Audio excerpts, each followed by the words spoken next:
because I read like history. Rush through it? No, I don't mean like frustrated, but like We always finish at like, what is it? 25 usually. Yeah. Hey, I like history. good. Me too. Hey, it is November the 18th, and we're talking about chapter 82. And this has to do with the rise of powerful French monarchies. And the names we have on the board, well, the terms are Hugh Capet, Philip II, Louis IX, Philip IV, and the Estates General. Just as a reminder, we're not going to have a video lecture tomorrow or Friday until the Monday after Thanksgiving, but I will post an assignment for you online tomorrow. So good stuff. Let's see here. Oh, yeah. So, well, after the time of Charlemagne and his ill-gotten grandsons and all that stuff, the Kingdom of France will be established by Hugh Capet, and of course, it's going to center around the city of Paris. Paris is, of course, still to this day the capital of France, and he's going to have a large part of that. He's going to found the Capuchin dynasty. It's going to be around for a few hundred years, and it's going to do a lot to help bring about stability in France. However, that's not saying everything was all rosy, because they're going to face things like invasions from Vikings.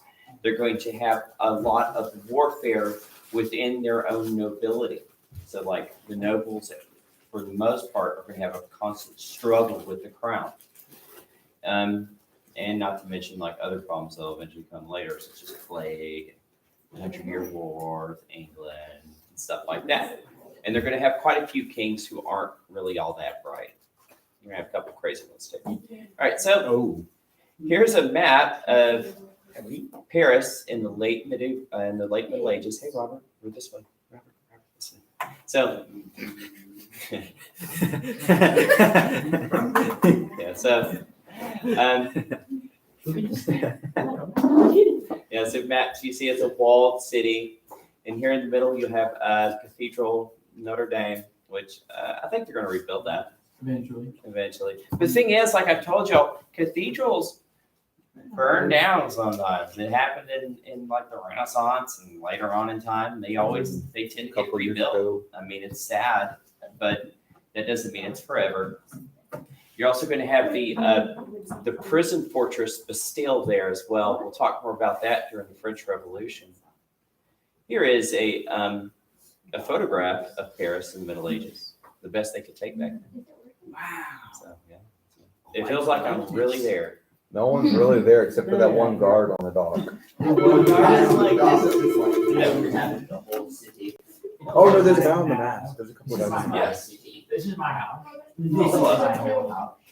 Everything in it was. I love it. Yes, sir, I do.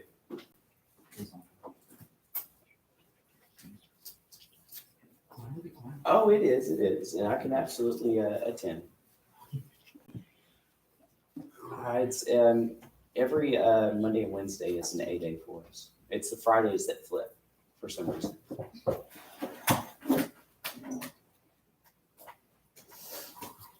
Yes, sir. It's every afternoon. I like that color. Hey, no problem. Mine are just like milk. Yours is like a caramel. Well, I will if I need to. Yours is about the same size. Not the ones I have on right now. These are maybe. Okay, Okay.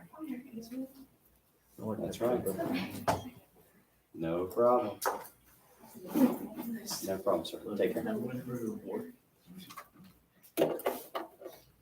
Okay. Hey, I said yes in the email. Why do you gotta call me and ask that?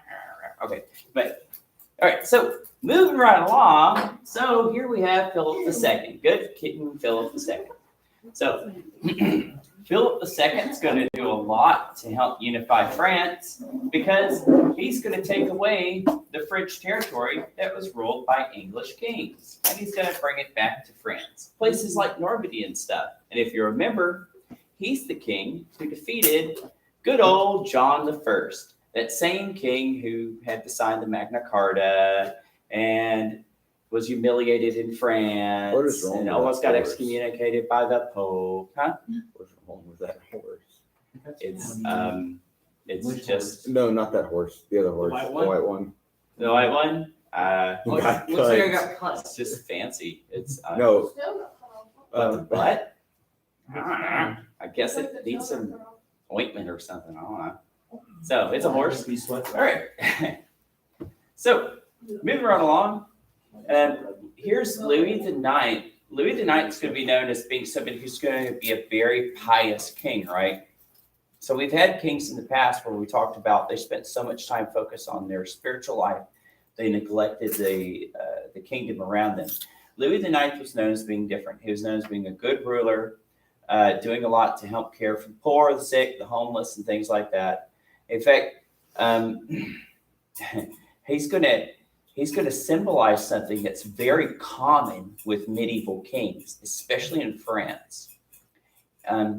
People, especially the peasantry, believe that the king is so divinely appointed by God that the king essentially has religious powers, such as the ability to heal lepers and the blind and stuff like that. So whenever he would make public appearances, especially poor and sick people would go and try to touch his robes and things like that and beg him to pray for them so that they could be healed. He was canonized as a saint later on, and all that stuff. So yeah, he was known as being a very religious fella, right? So here we have Philip IV. So Philip IV was known as being a big financier, right? The major thing he's going to do is he's going to make it to where the nobility is going to have to, instead of paying as in bringing their armies to help out the king and stuff, he's going to modernize his army, but it's expensive. And his bureaucracy has formed his government structures. And so he's going to start having to take in taxes. And so he's going to, unlike other monarchs, he's going to take in cash instead of grain or military service. He's going to be able to use that cash to help promote his government. He's also going to establish something called the Estates Generale. So your book's right to say that it's kind of like Parliament, but unlike Parliament, they don't take on legislative power. What they're there to do is to call in taxes when the king needs it. At first, kings will call them in regularly, and they're made of 3 estates: the nobility, the church, well, the upper church, and the common folk, the rich common folk. But eventually, the French monarchs are just going to make tax laws on their own and not get it rubber stamped by the Estates Generale. So there's going to be long periods of time where it's never called in. It's just going to be ignored. And so, whereas England, Parliament gains power and power gradually goes to the people. In France, it's the other way around. The people have some power, but it's going to gradually go to the crown. It's going to become what we call an absolute monarchy. And that's where it's going. All right. Sir. You got that? And yeah, this is going to be where the French Revolution in many ways is going to start in the States General way later on, right after the American Revolution. So just so you know, but we will get there. Spain. Spain? I'm talking about Spain next year. Well, 2 chapters. Well, we're going to talk about the 100-Year War when we come back after Turkey break. And then Turkey bread. yeah, we'll eventually talk about Spain, Reconquista, unification of Castile and Aragon, and all that stuff. Good. Let's go and get our notes. So, who is old you? Weren't Who are they all you? like kings? He was the founder of France. Yeah, so we want to call him the founder of modern France. He was-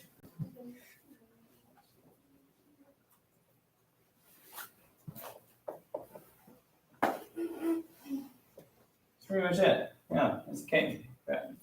Really, that's it for us. And I guess we'll put out too. Ruled from Paris, right? So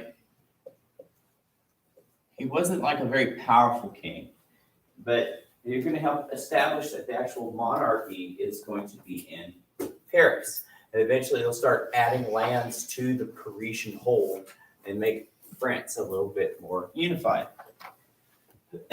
So, good stuff for them, good stuff for them. All right. Well, who was Philip II and what did he do? He was a king. King of France, yeah. And he took Who land. took back the land that From from the British. Yeah. Took French land,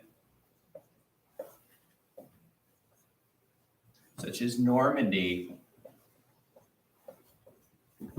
which remember was a duchy of the French crown, from England, and that being John the First. And remember, John the First put himself in this situation. He was known as England's worst king. So, going to greatly make power of the French monarchy more powerful. And we see it's like it's growing. But eventually, you have the 100-Year War, and then England's going to like really almost totally destroy France at first. But then it's going to drag on to a stalemate, and eventually the French get their lands back. So, Louis the Ninth. What about Also this king guy? of- Huh? Isn't Is he Son? king of France? the son of Philip? Might have been. But what else about him? He He's good for France. He laid down like the foundations for absolute monarchy. Okay, With so the money where it doesn't like the money like circles around the province. so is he the one who made it to where only the king's money can be spent? Or was that Philip? no. Oh, that's Philip, yeah. So Louis did something. Yeah, it was the king's money. So Louis was the king's money one? Yeah. Okay. So see, makes it, and that's important for a country to have standardized coinage. The crown's money, the standard for France. So you can only spend my money in this kingdom.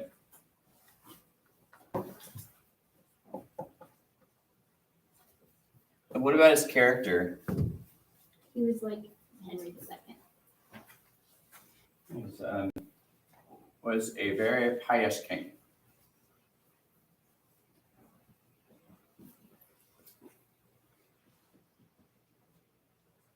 And so this is going to be important for French monarchies because it's going to be very common all the way up to the French Revolution, where people are going to see the king as essentially like literally God's gift. Like they're going to see divine powers centered around the king, as if he's like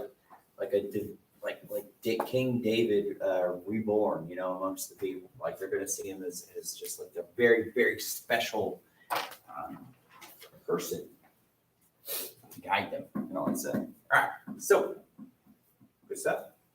Now, Philip, what did Philip do? Taxes everything. That's right. So Wait, there wasn't a third?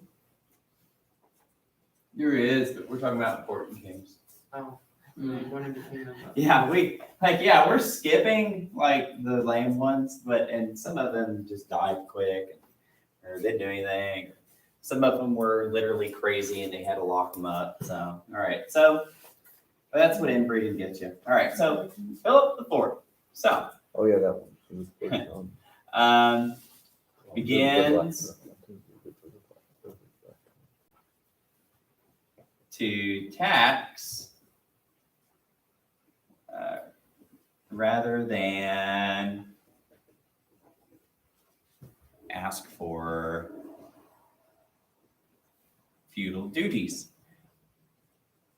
And this is something that the French are going to be really good about. They're going to be very good about disarming gradually over time their nobility, to where eventually, by the time we get to the late Renaissance, maybe the Reformation, most of the nobles are just going to be rich kids who go to parties and they never fight anymore, essentially.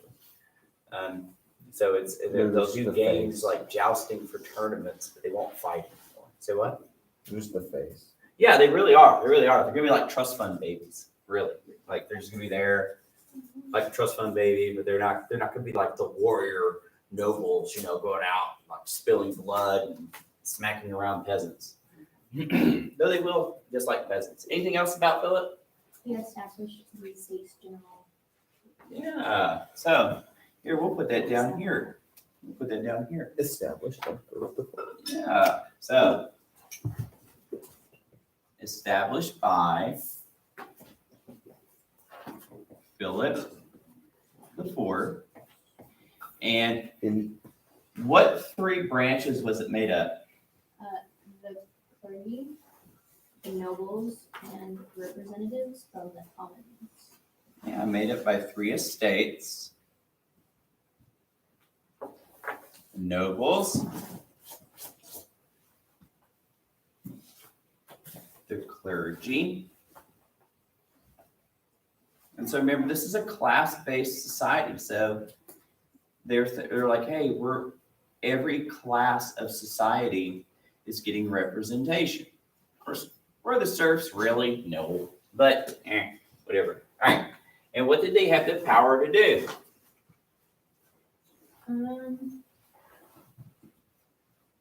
Just minister justice. No, the power to tax. So, thing is, Chrissy, they're going to be it's going to be established. It's going to be cool. Kings will call it every now and again. Then eventually, they're just going to forget about it for like generations. So you That's were okay. part of a no-show club. Yeah, it was a cool title. It's like, hey, I'm a member of the Estates General. No, I've never been there, but dang it, if I ever have to, I'll go. All right, so, and there we have it. Jury duty. Yeah, what's funny is I was supposed to have jury duty the week after spring break last year, or last school year. But then they But you canceled got it. out of it. Well, they gave me a letter saying that, or the news said that, well, the next time we have it, you're on the list. But they still haven't called it. So I'm like, kind of like waiting. It's like, all right, are they ready? They'll probably do it when it's like least convenient. Like I gotta go to the dentist to get like my teeth taken out or something. I don't know. So, oh well. In any case, hey, that's going to do it for today's lecture. I'll post something for you tomorrow, but we're not going to have another video lecture until Monday after Thanksgiving break. So, see you later, kids.